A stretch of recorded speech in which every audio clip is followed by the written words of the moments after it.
Hi, I'm Carl Azus, and Fridays are awesome. Chances are you're going to hear that again. Welcome to the show. We start this Friday with a look at a standoff over the U.S. debt ceiling.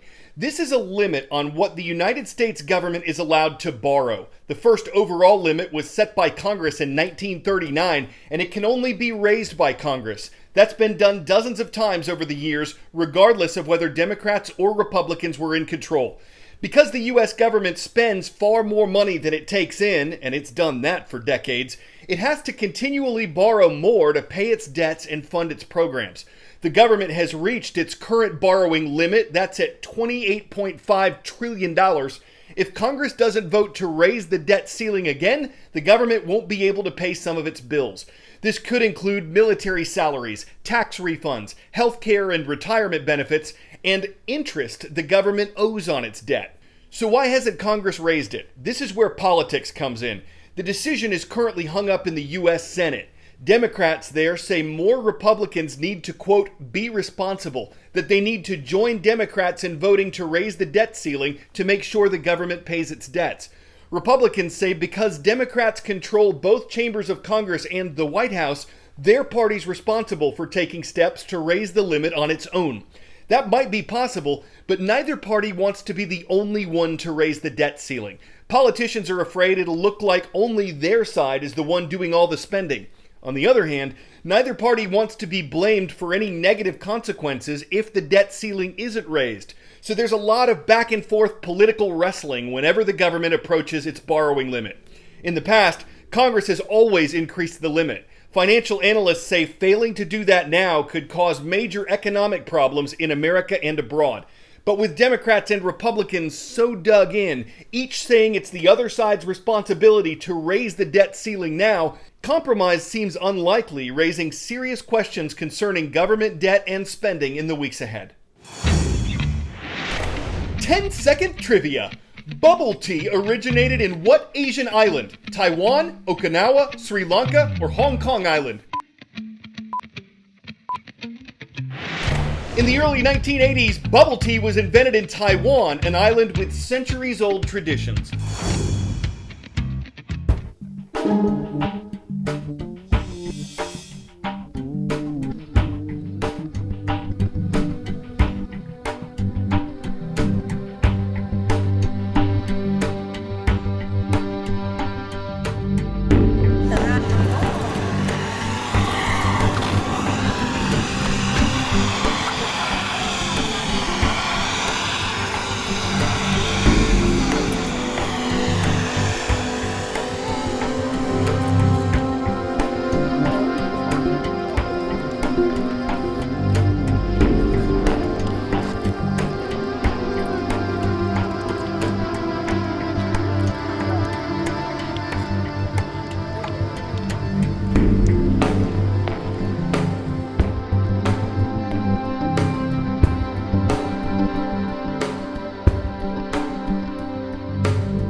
With more than 219 million people, the nation of Nigeria has the largest population in Africa. But officials estimate that more than 40% of Nigerians live in poverty, and many face food insecurity when people don't have regular access to enough nutritious food. For what they do have access to, spoilage can be a problem.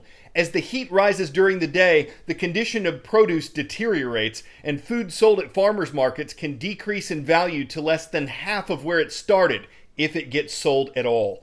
Some companies are offering cold storage units in hopes of preventing food spoilage in Nigeria and beyond.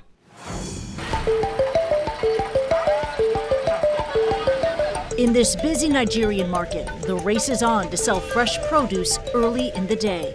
So you sell high quality very early in the morning. Then after 12 noon, under the intensity of the Nigerian sun, spoilage is being accelerated.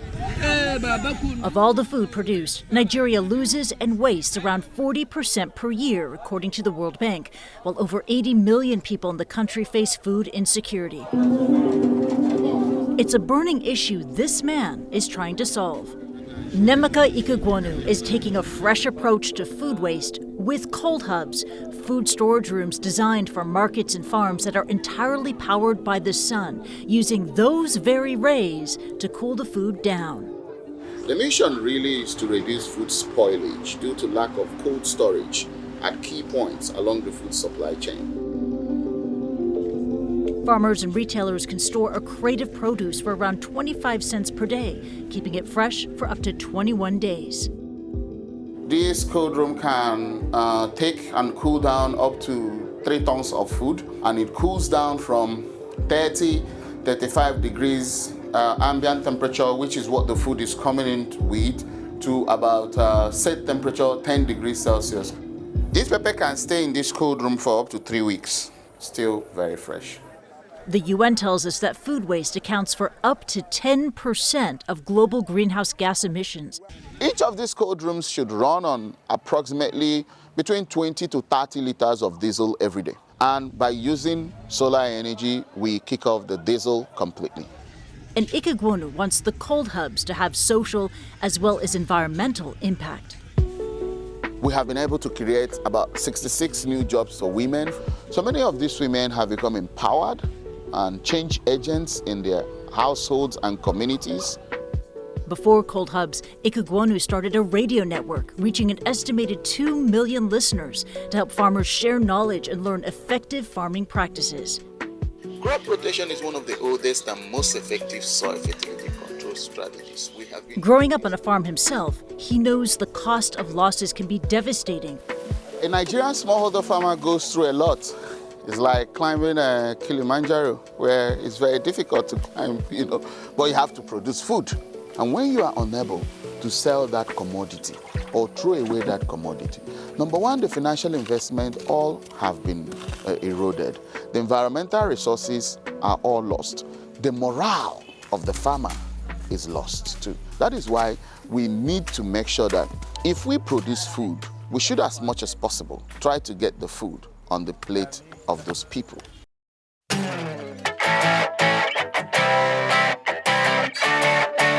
AI composers, robot rovers, and intellectual posers were all on display at a recent technology conference in China.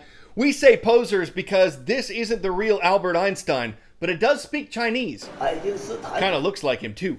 But there were other sights to see, like dancing and backflipping dogs. Dogs good at keeping their footing, a robot on keyboards, and a mechanized system that can help medical patients.